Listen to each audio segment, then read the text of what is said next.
먼저 마태복음 12장 30절입니다. 시작. 나와 함께 아니하는 자는 나를 만대하는 자요 나와 함께 오지 아니하는 자는 배신을 자니라. 아멘. 그리고 마가복음 9장 38절에서 40절입니다. 시작. 요한이 예수님께 나서되 선생님을 따르는 자는 어떤 자가 이름으로 주의 계시를 내쫓으나 우리가 보고 이를 따르지 아니함으로 그하였나이다. 예수께서 이르시되 그러지 말라. 내 이름을 통하여 그한 일을 행하고 즉시로 나를 망할 자가 없느니라. 우리를 반대하지 않는 자는 우리를 위하는 자니라. 아멘. 자, 오늘 설교는요 두 본문 말씀을 주의하지 않고 각 말씀이 주는 핵심 교훈을 듣고 우리가 형제를 판단함에 대하여 가져야 할 기준 또는 정도, 어느 정도로 판단할 것이냐에 대하여 하나님 말씀 깨닫고자 합니다. 마태복음 12장 22절에 보면 귀신 들려 못 듣고 말 못하고 눈멀게 한 이 사람이 예수님 앞에 왔어요. 그래서 예수님이 고쳐줬습니다. 귀신을 쫓아서 눈도 뜨게 하고 말도 하게 했어요. 그러자 23절에 보면 무리가 다윗의 자손이 아니냐, 그러니까 이 사람 이거 메시아 아니냐, 이렇게 거의 예수님의 정체를 알아보는 듯한 말을 했어요. 그러자 옆에 있던 바리새인들이 시기와 화가 났어요. 급하게 예수님의 정체를 감추는 은폐 작업에 돌입을 했어요. 24절 보면 바리새인들이 듣고 이가 귀신의 왕 바알세불에 힘입지 않고는 귀신을 쫓아내지 못하느냐는 아주 기가 막힌 새로운 이론을 만들어냈어요.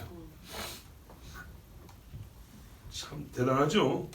주님의 정체를 은폐하려고 귀신이 귀신을 쫓는다라는 듣도 보도 못한 이야기를 여기서 그냥 이 새로운 아이디어를 개발해가지고 퍼뜨렸어요. 그러니까 그리스도가 아닌데 그리스도인 척가 어떻게 원래 강한 자가 약한 자를 이기는 거죠. 그래서 이 편이냐 저 편이냐 문제 아니고 무조건 강하면은 약한 걸 이기니까 큰 귀신이 작은 귀신 쫓아내는 거다 이렇게 얘기했어요. 더 큰 문제는 그죠. 귀신끼리 쫓아내나? 이게 더 문제인데 일단 센 놈이 약한 놈을 이긴다는 이걸 가지고 그냥 큰 귀신이 들어가지고 작은 귀신 쫓아낸 거야 이렇게 이제 둘러댔어요. 자, 예수님이 25절 26절 보면 말도 안 되는 말에 말이 되는 소리로 논박을 했어요. 야, 스스로 분재하는 나라가 어떻게 성했냐? 그 나라뿐만 아니라 동네나 집이나 다 똑같다. 사탄이 사탄을 쫓아내면 어찌 그의 나라가 서겠냐? 말이 되는 이야기죠. 그리고 또 이랬어요. 나 말고도 너희 중에 귀신 쫓는 사람이 있는 줄 안다. 이거 중요한 사실입니다. 있어요. 예수님 말고도 귀신 쫓는 사람이 없지 아니하였어요. 그래서 뭐라냐면 만약에 내가 바알세불 힘으로 귀신 쫓아내다 하자, 그러면 너희 자녀들 중에도 귀신 쫓는 사람이 있는데 뭐 걔도 귀신 들렸냐? 그 아이한테도 귀신 들렸다고 말할 것이냐? 27절 말씀이 그겁니다. 또 내가 바알세불 힘으로 귀신을 쫓아내면 너희 아들들은 누구를 힘입어 쫓아내느냐? 그러므로 그들이 너희의 재판관이 되리라. 자, 그 아이들한테 너 귀신 들었다 소리 안 하지 않냐? 못해요. 자기 자녀한테는. 예수님한테만 이렇게 말하는 거예요. 그러니까 예수님이 그러면 귀신 쫓아내는 너희 자녀가 진실을 말해줄 것이다. 귀신이 들어서 귀신을 쫓아내는 것인지 하나님의 영에 힘입어서 귀신을 쫓아내는 것인지 그 말해줄 때 너희는 꼼짝없이 거기 걸려들게 된다. 예수님 말했는데 안 될 때 모세가 너희 재판관 될 것이다. 너희 분명히 모세 했으니까 이런 것처럼 귀신 쫓아내는 너희 자녀들이 너희의 거짓 때문에 드러날 것이다. 이렇게 얘기를 했어요. 그리고 이 궁지에 몰린 사람들에게 최후의 결론이자 마지막 말뚝 쐐기를 딱 박습니다. 내가 하나님의 성령을 힘입어 귀신을 쫓아내는 것이면 하나님의 나라가 이미 너희에게 임하였다. 28절이죠. 성령 힘을 쫓아낸다는 걸 얘기하는 겁니다. 아니라고 하면 너희 자녀한테 물어본다. 믿을 거냐 말 거냐. 이상한 소리 하지 말고 둘 중에 하나예요. 믿느냐 못 믿느냐 문제지 뭐 귀신이 어쩌고 저쩌고 그런 이야기 하지 말아야 돼. 그리고 원리를 말해줍니다. 29절 보세요. 강한 자가 그죠? 약한 자 혹은 더 강한 자가 강한 자를 결박한 다음에야 그 세간을 뺏어간다.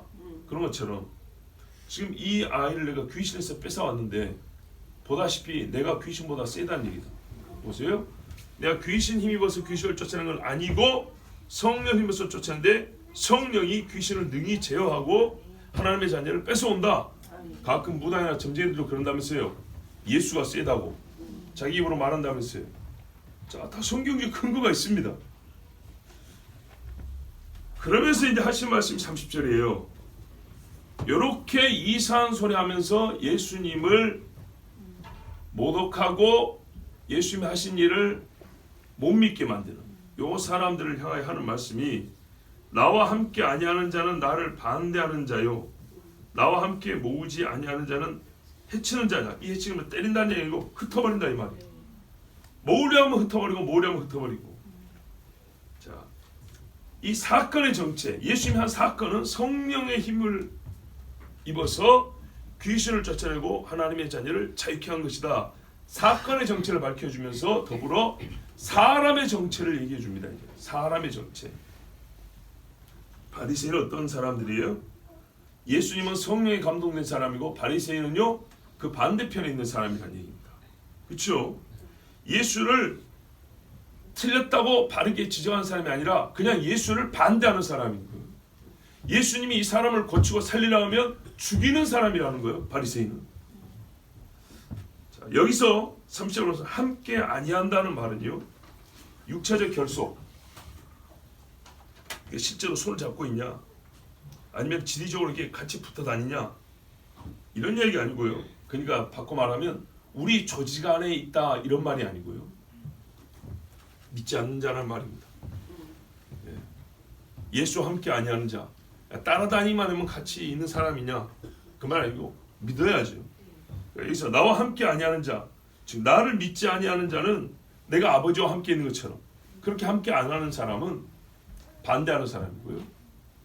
나와 함께 모으는 이 행위를 하지 않은 사람은 나는 가만히 있는 거예요 아니라 흩트는 행위를 하는 사람이라는 얘기죠. 자, 당연하죠. 믿지 않으니까 행위가 반대인 거죠. 그러므로 31절을 계속 보겠습니다. 32절까지 보면 이런 죄는 얼마나 무서운 죄인지 더불어서 가르쳐줍니다. 그러니까 이런 짓 하라고 하지 말라고요. 절대 하지 말라고요. 이 짓은 입으로는 내가 성령을 회방한다 지금부터 시작 이런 말을 안 했지만 내가 성령을 힘입어서 귀신을 쫓아내고 있는데 귀신의 힘을 얻어서 귀신 쫓아내 이딴 소리 하면 어떻게 된다고요? 그 죄는 이름하여 이름 붙이기를 성령 회방죄라고 우리 이름 붙이는 죄인데 오는 세상과 이 세상에서도 사하심을 얻지 못한다. 이 하나님 말씀이에요. 뭐 여기에 대해서 설명이 필요가 없어요. 정말로 그대로예요. 그대로. 저희 아버지가 어릴 때 그래서 저한테 크게 경계를 했습니다. 이단 소리 절대 함부로 하지 마라.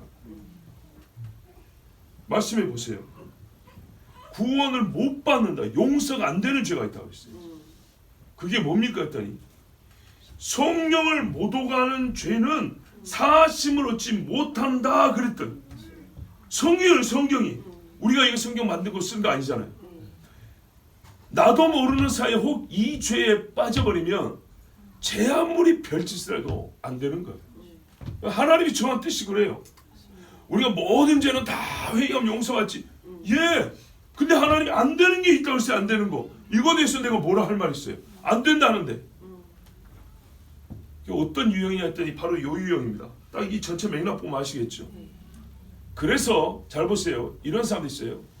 예수 그리스도면 결혼신 떠나라고 딱 했는데 쇼하고 있네. 저거 다 짜고 치는 거고 저거 다 돈 주고 뒤에서 이런 짓걸 하는 거고 저거 다 저기들끼리 저거 귀신이 저거 귀신하고 쇼하는 거라고.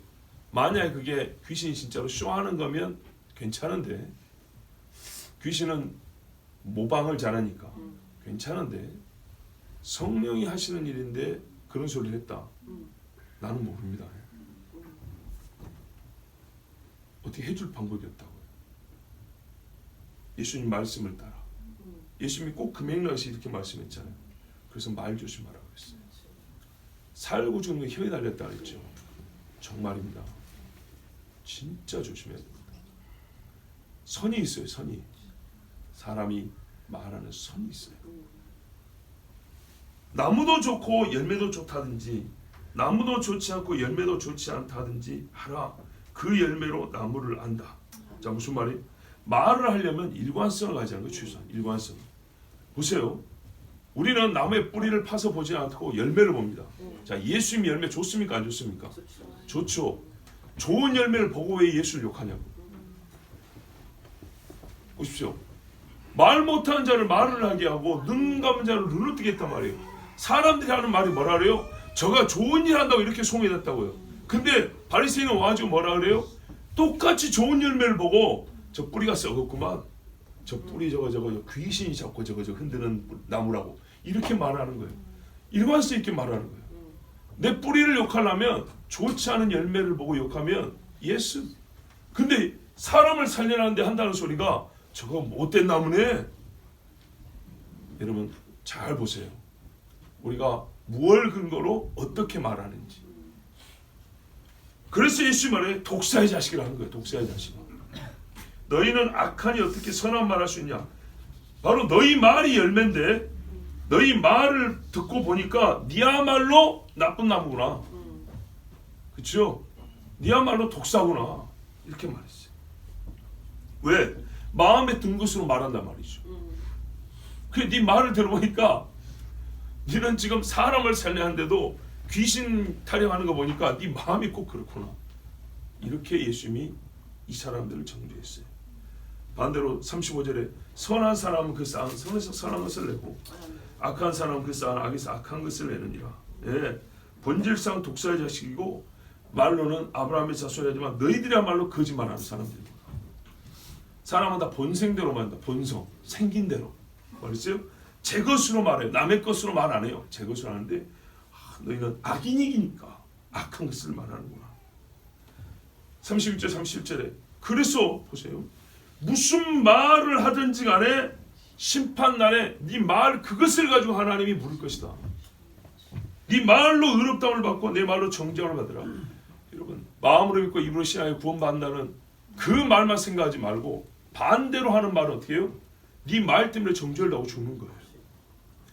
예수님이 우리 주님 말했어요. 네 말이 내 귀에 들린 대로 행하리라고 그랬어요.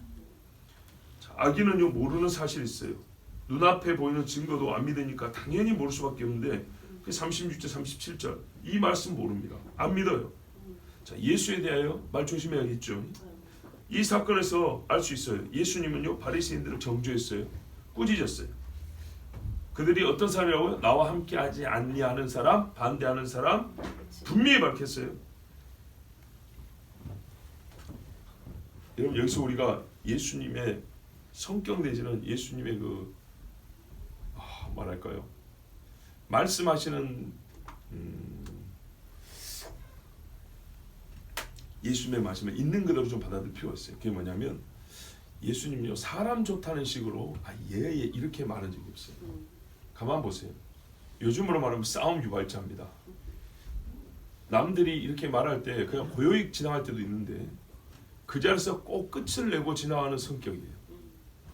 그렇죠?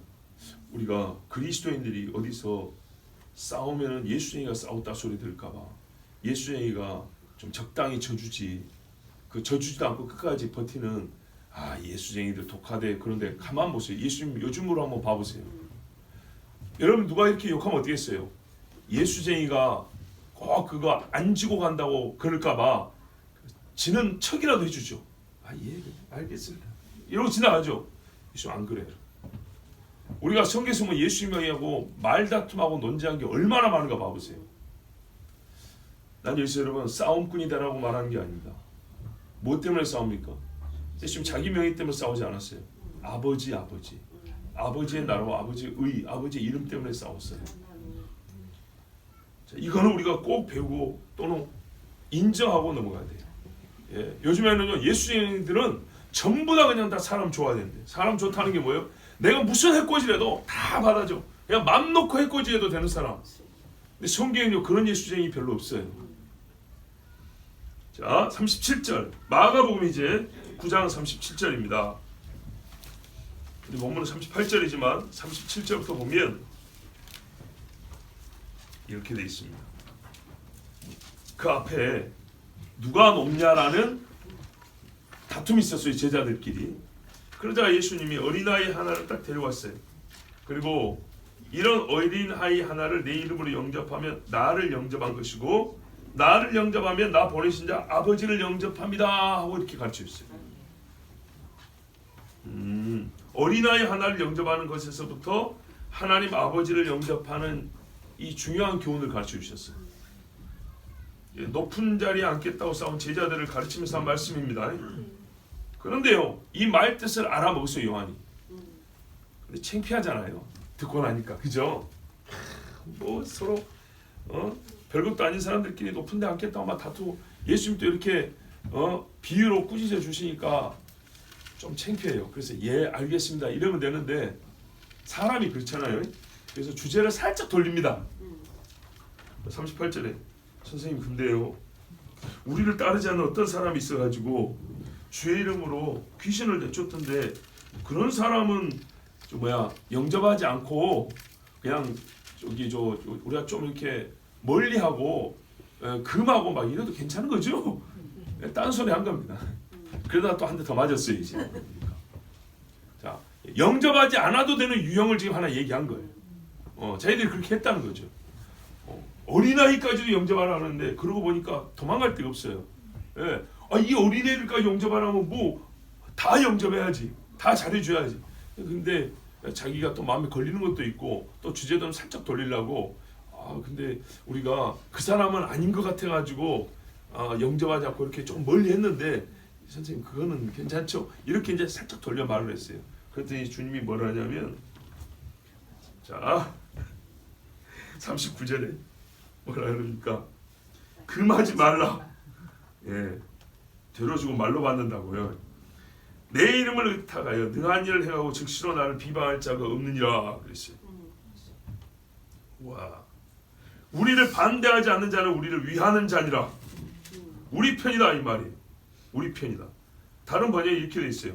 우리를 반대하지 않는 자는 우리 편이기 때문이라. 누가 보면은 너희 편이다 이렇게 있어요. 너희를 위하는 자라 이렇게 말했어요. 의외의 대답입니다. 예수님의 말씀 한마디로, 네가 금한 그 사람 사실은 우리 편이다. 왜요? 같이 안 다니는데. 요한이 그거잖아요. 같이 다녔는데 같이 안 다니는데. 예수님이 똑같은 논리입니다. 그 사람 열매가 어떻더냐, 행위가 어떻더냐. 예수님이 이름으로 귀신을 쫓던데요. 그런데 꼭 우리 조직에 들어와야 돼? 우리 무리 속에 들어야 돼? 우리 12명 안에 들어와야 돼? 요즘 말하면 꼭 우리 교회 해야 돼? 우리 교단이 해야 돼?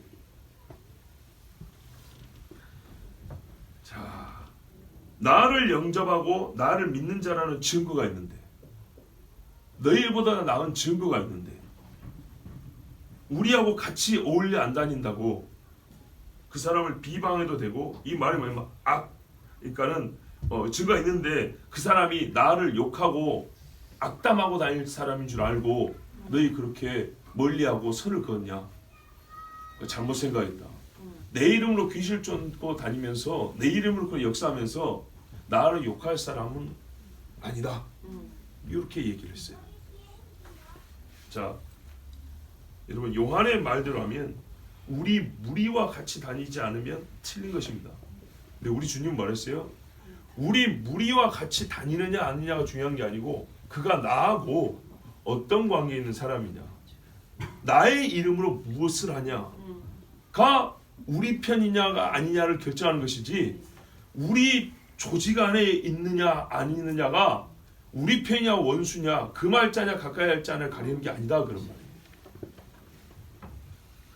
자, 예수 이름을 말해서 반대하지 않는 자는 그 이름을 찬스하는 의미로 말하는 겁니다. 누군가 예수님을 말하는데 보니까 반대를 안 해요.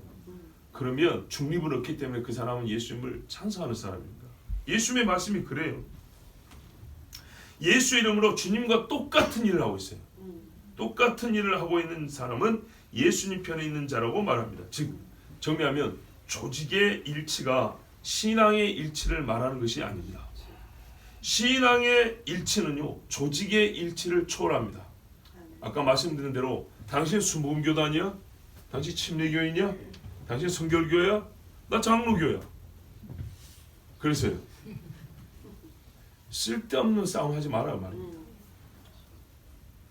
41절에 누구든지 너희가 그리스도에게 속한 자라 하여 물 한 그릇이라도 주면 내가 진실로 너희에게 이르노니 그가 결코 상을 잃지 아니하리라. 너희도 그 사람한테 이렇게 대접하라 이 말이에요.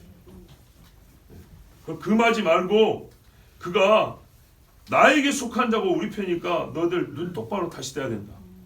앞으로 그런 사람 보면 어떻게 하라고요? 너희도 어디 가서 내 이름으로 물 한 잔 받아 먹기를 원하면 너도 그런 사람들 멀리하고 아 저 사람은 아니야 이러지 말고 고생한다고 물 한 그릇이나 주라 이 말입니다.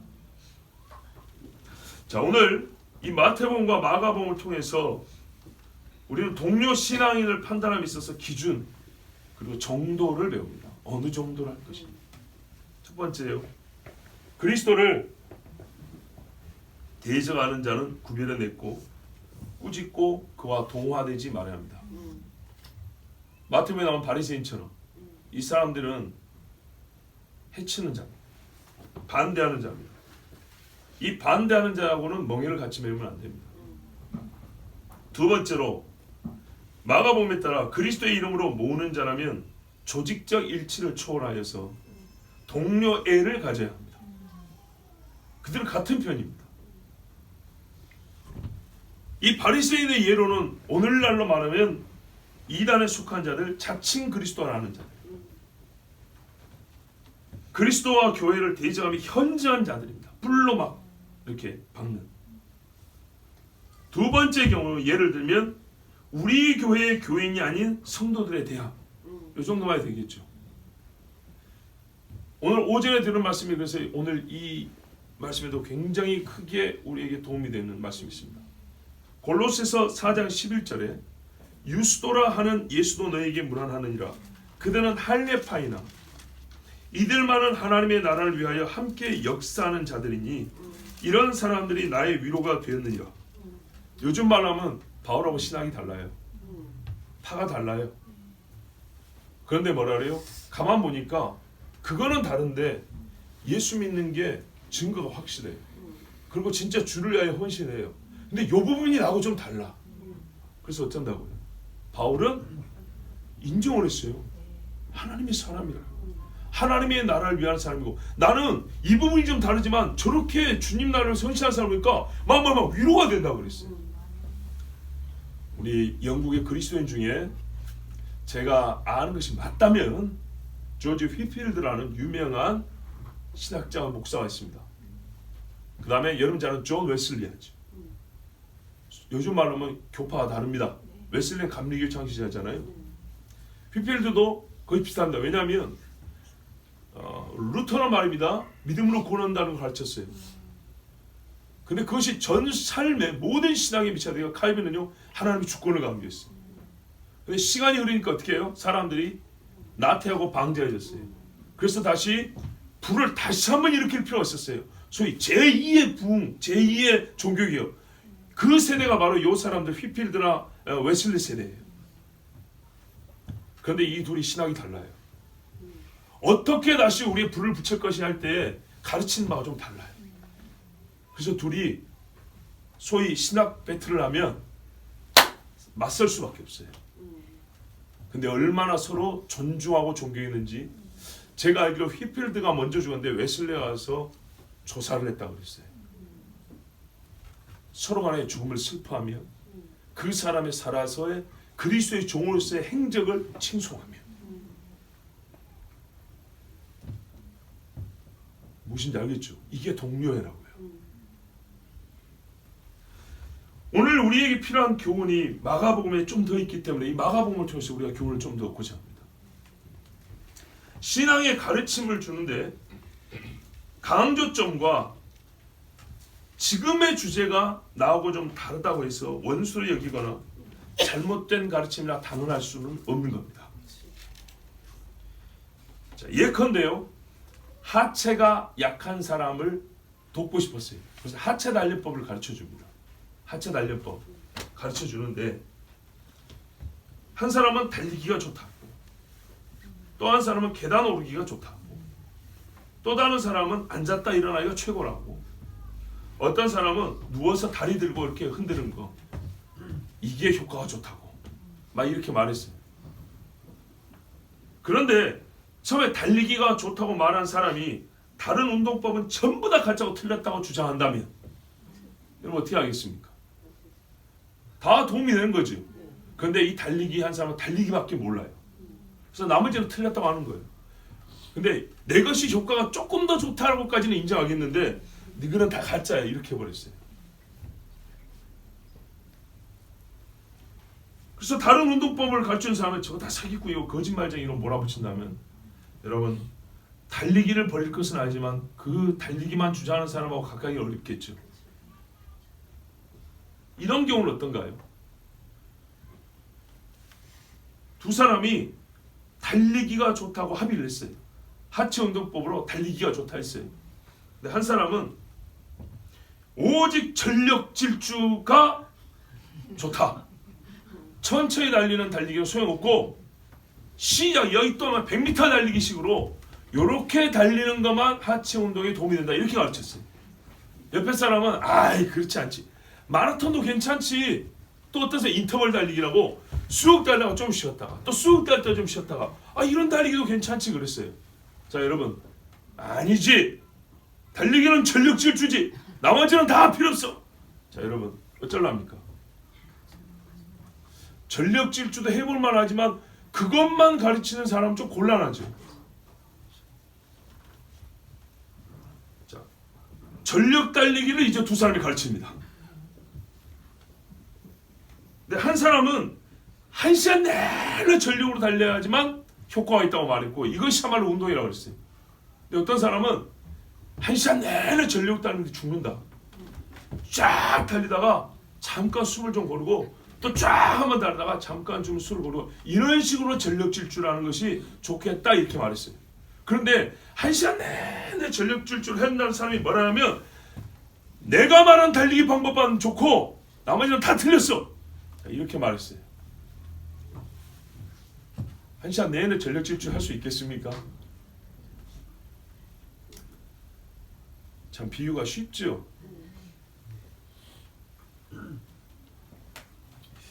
여러분 이 비유의 본질적으로 한번 얘기해 볼까요? 이 비유에 등장하는 사람들이 전부 서로 분별하고 서로가 서로를 정죄할 만한 바리새인들입니까? 아까 계단 오르기가 좋다는 사람이 나머지를 바리새인이라고 취급할 것이고, 앉았다 일어났다가 좋다고 한 사람이 전력 질주하는 사람, 달리기가 좋다는 정죄할 것입니까? 애시당초 그런 관계 아니죠. 전력 질주가 좋다는 사람 아니다, 서서히 마라톤식으로 하는 게 좋다 이렇게 말하는 사람들이 그게 서로 바리새인처럼 정죄할 정도로 다른 겁니까? 완전 등지는 이야기입니까? 아니죠. 같은 바운더리 안에 들어있잖아요. 자, 이 앞에 말한 유형의 사람들, 고집스럽게 자기 주장만 하고 동료들을 정죄하기에 이른 자입니다. 그런데요, 재밌는 거는 후자에 속한 사람들은요 이 고집스러운 사람을 받아줍니다. 보세요. 전력 질주 아니고 나머지는 다 틀렸어 이렇게 말하는 사람이 있어요. 근데요 서서히 달리는 사람은 아니 나는 서서히 달리는 게 좋긴 한데 전력 질주도 필요해요. 그렇게도 하시고 또 서서히 달리고 좀 쉬었다고도 하시고, 이 사람은 이렇게 여유가 있어. 근데 전력 질주만 좋다고 한 사람은 전혀 여유가 없어요. 이러면 어떻게 여유가 없으면 판단이 과격해지고 너무 심해져요. 그리고 판단하지 않을 것까지 판단하게 돼요. 자, 우리가 마태복음에서는요 분명히 판단해야 되는 케이스입니다. 바리새인 같은 경우는 판단을 해야 되는데 그게 아니라 보세요. 할례파인데도 동료라 해야 되잖아요. 이런 사람에게는 판단이 아니고 그 정도와 말해 진리 안에서 다양함을 인정하고 용인을 해줘야 되는데 진리 안에 있는데도 불구하고 다양함을 진리 밖에 있는 것으로 취급해버려가지고 판단해버리고 밀어내버린다. 이것이 잘못이다 그 말입니다. 동료를 볼 눈이 없는 거예요. 그리스도에는요, 그리스도를 대적하는 자를 향하여는 분별하고 멀리하고 교제하지 않는 정도에 이를 수 있습니다. 혹 사회적 불이익이 있어도 아닙니다 라고 끊어야 될 때가 있어요. 그런데요, 경직된 사고와 엄폐되고 은폐된 마음으로 다름을 인정하지 못하고 자기를 스스로 고립시키는 이런 마음은 여러분 우리가 훈련을 해서 점점 부드럽게 바꿔야 돼요. 즉 엄하게 야단치더라도 웃으면서 따뜻거릴 수 있어야 된다는 거예요. 분별하되 경직되지 않은, 굉장히 중요한 겁니다. 그리스도인은 말입니다. 유연해요, 유연해. 사람이 물에 물 탄 듯 술에 술 탄 듯 그런다는 게 아니고요. 분명한 기준을 갖고 있어요. 그런데요, 여유가 있어요. 여유가. 근데 많이 알지도 못하고 한 가지만 알고 그 한 가지로 딱 고집해 알고 그 외에는 전혀 용납이 안 돼. 이런 경직된 사고에서는요, 본인에게도 자유가 없고 주변 사람에게도 돼요. 동료가 없어요. 왜? 사랑이 없으니까. 신앙의 공동체에는 분별하지만 경직되지 않은 유연함이 필요합니다. 아멘. 사도들을 보고 배우십시오. 참 제가 놀란 게 이거예요. 바울이 예루살렘에 처음 방문했을 때 선배 사도들을 만났어요. 굉장히 떨렸겠죠. 근데 뭐라는 줄 알아요? 화해의 악수를 청하였으면 이렇게 됐다고. 베드로하고 기둥같이 여기는 게바와 야고보와 요한이 바울과 화해의 악수를 했다면 악수를. 지금 한번 생각해 보세요. 스데반이 누구 때문에 죽었어요? 우리가 가르치는 우리 교인들, 우리 제자들, 베드로가 가르쳐준 제자들, 그 잡아간 놈이 누구예요? 바울 아닙니까? 바울 아닙니까? 옛날에 바울. 한 살만 잡아가도 여러분 얼굴 보고 싶겠어요?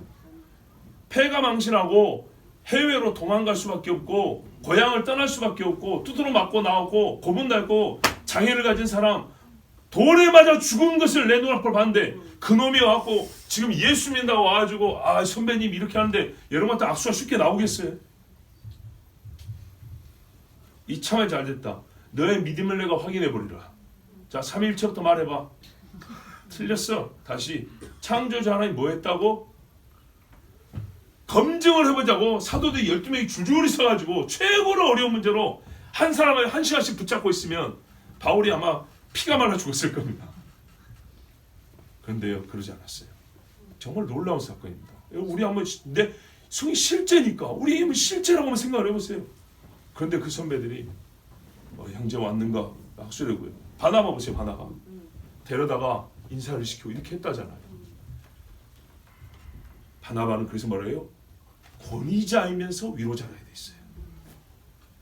예수 믿는 사람의 모습입니다. 먼저 된 사람의 모습입니다.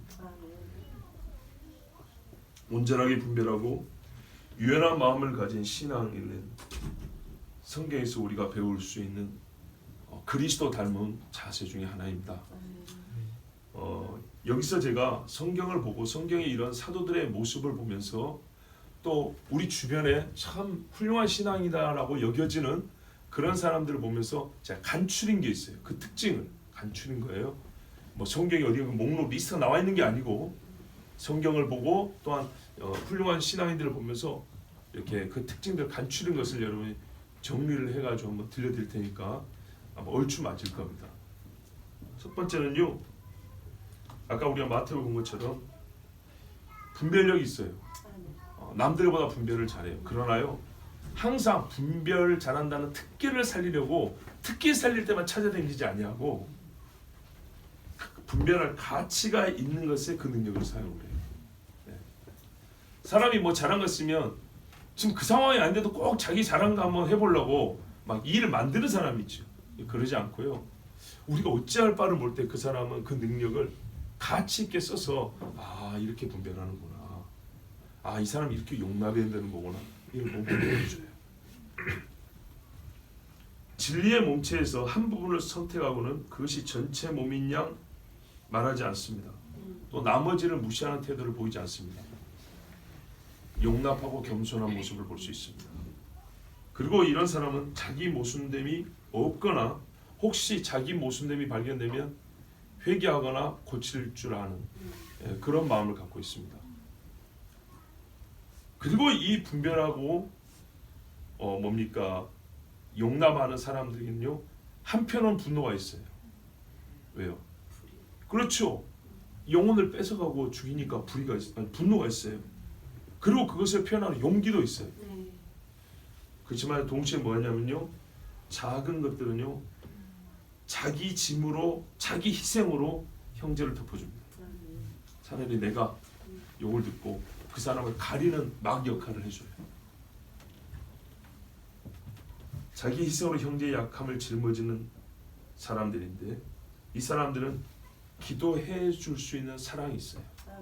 예. 막 뭐라 해놓고도 기도해요. 슬픔이 있어요. 예수 믿어보세요. 예루살렘아, 예루살렘에서 우셨다 그랬어요. 예레미야도요, 자기 그 백성들한테 얼마나 진짜 칼 같은 소리를 했습니까? 선지자들. 그런데 하나님 앞에서 울었다가 돼 있어요. 여기에 굳어 있으면 경직은 없어요. 여러분, 엄함과 경직은 다른 겁니다. 경직에서는요, 칭찬과 인정이 나오지 않습니다.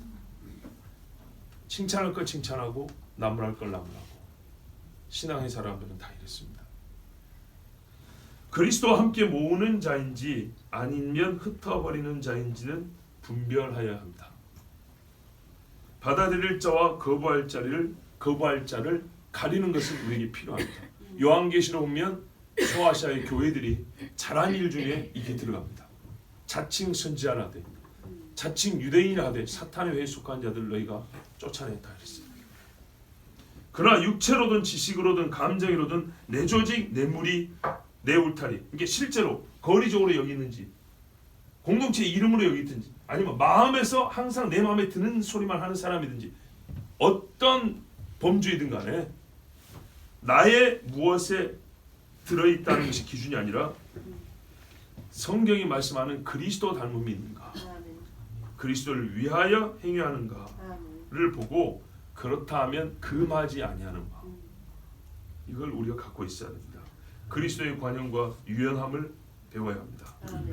여러분, 하나로 전체를 쉽게 판단하지는 마십시오. 하나를 보면 열을 하는 것도 사람이지만 그만큼 조심해야 된다는 말이기도 합니다. 하나를 갖고 열을 판단을 하면 그 하나를 유심히 관찰해 봐야 돼요. 그 하나를 유심히 관찰하는 시간을 많이 써야 되는데, 그러려면 그 시간에 2개, 3개, 5개만 보십시오. 그러면은 실수를 줄일 수 있습니다. 혹 내가 항상 한두 가지를 보고 전체를 판단하는 습관이 있다면 그것밖에 못 보는 자기 자신을 먼저 책망할 수 있어야 합니다. 나무도 좋다든지 열매도 좋다든지, 나무도 좋지 않냐고 열매도 좋지 않다든지, 이렇게 해야 합니다. 그리고 여러분, 그리스도의 이름으로 냉수한 것을 대접하면 상을 받는다 했죠. 예, 형제 나하고 좀 다르지만 이 사람이 그리스도의 이름으로 행하고 그리스도를 위해서 산다면 그리스도의 이름으로 그를 축복하고 냉수한 그릇이라도 대접하십시오. 아멘. 경직되지 말고 유연함을 가지고 하나님의 진리를 엄히 적용하고 살되 꼭 여러분 좀 자유 있는 유연함을 가지고 생활하시기 바랍니다. 아멘. 그러면 많은 신앙인들을 친구로 둘 수 있습니다. 아멘. 같이 기도하겠습니다. 하나님 아버지, 오늘 우리에게 신앙인으로서 분별해야 하는 기본적인 책무가 있고 또 손해를 무릅쓰고라도 진리하여 싸워야 될 의무가 있는 것과 더불어 원수가 아니라 친구인데도 원수로 생각하고 동료인데도 금할 사람으로 판단하는 그런 죄와 실수를 범하지 아니하기 위하여 주의 말씀을 상고해 보았습니다. 주님, 나눌 자를 나누게 하여 주시고 보듬을 자를 보듬을 수 있게 하여 주시옵소서. 이 상대가 바뀌어버리면 추악하고 험악한 일이 벌어집니다. 주여, 우리가 누구를 멀리해야 되고 어떤 사람을 보듬고 손을 잡아야 합니까? 우리가 형제자매를 판단하며 어느 정도에 이르는 것이 적당합니까? 주여, 가르쳐 주시옵소서. 내가 그러하면 그도 그럴 것인데 우리가 서로 분별하되 경직되지 않냐고 유연한 마음을 가진 하나님의 사람으로서 한 교회 안에 또한 이 땅에 있는 믿음의 동역자들을 바라보게 하옵소서. 우리 주 한번 부르기도 합니다. 주여!